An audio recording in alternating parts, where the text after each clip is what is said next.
Les effets négatifs du remembrement instauré après-guerre sont bien connus. De nos jours, de plus en plus d'initiatives se mettent en place afin de recréer des zones de haies dans les champs avec à la clé de nombreux bénéfices pour les cultures et l'environnement. À Neuville-Saint-Amand, une exploitante agricole s'est inscrite dans cette démarche par le biais du projet France Relance et avec le concours de l'association des enfants et des arbres. Ça fait un bout de temps que je voyais que les problèmes de ruissellement, donc l'eau qui s'est accumulée dans les champs, qui a entraîné les nutriments et qui commençait à faire des problèmes dans les parcelles. Et puis aussi pour la biodiversité, donc ça me tenait à cœur. Et on est dans une énorme révolution environnementale. Et c'est dès maintenant qu'il faut qu'ils prennent conscience que chacun, enfin voilà, il n'y a pas que le tri des déchets, il y a aussi la nature, la vraie nature, la base. Et qu'il faut tout faire notre maximum pour améliorer. On ne pourra pas tout changer, mais que si chacun améliore, on arrivera beaucoup mieux dans quelques années. Ce projet a été mis en place avec le soutien de la Chambre d'agriculture de l'Aisne. Celle-ci a pour but d'informer, sensibiliser et promouvoir les actions définies au niveau national, et notamment dans le cadre du plan de relance Plantons des haies. Sur l'année 2020, 30 agriculteurs ont été accompagnés, ce qui correspond environ à 30 km de haies replantées.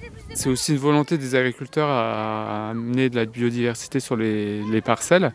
C'est aussi de pouvoir accompagner des changements de pratiques, notamment réduire l'utilisation des produits phytosanitaires et aussi de ramener donc, de la diversité et aussi on va dire, des zones de refuge pour les auxiliaires, insectes auxiliaires. Et au niveau de la Chambre d'agriculture, on accompagne les projets dans ce cadre-là. Replanter des haies ne se fait pas au hasard. Et pour cela, un représentant de la coopérative forestière de l'Aisne est venu apporter ses conseils techniques sur l'implantation des arbres et arbustes les plus appropriés au terrain et aux cultures. Donc on prend surtout du buisson et après nous pouvons amener ce qu'on appelle des arbres de haute tige. Donc c'est des arbres comme en forêt qu'on implante suivant le choix de l'agriculteur, soit tous les 15, 20, 30 mètres.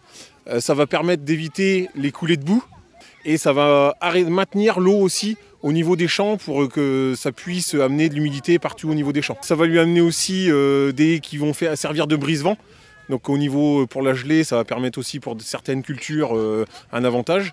Et puis après, surtout aussi, c'est de la biodiversité. Il faudra attendre 4 à 5 années avant que ces haies puissent commencer à jouer pleinement leur rôle. D'ici là, les élèves du collège Saint-Jean de Saint-Quentin, qui sont venus prêter main forte le jour de l'opération, auront eux aussi bien grandi et seront devenus sans nul doute, grâce à cette expérience, des ambassadeurs de la protection de notre environnement.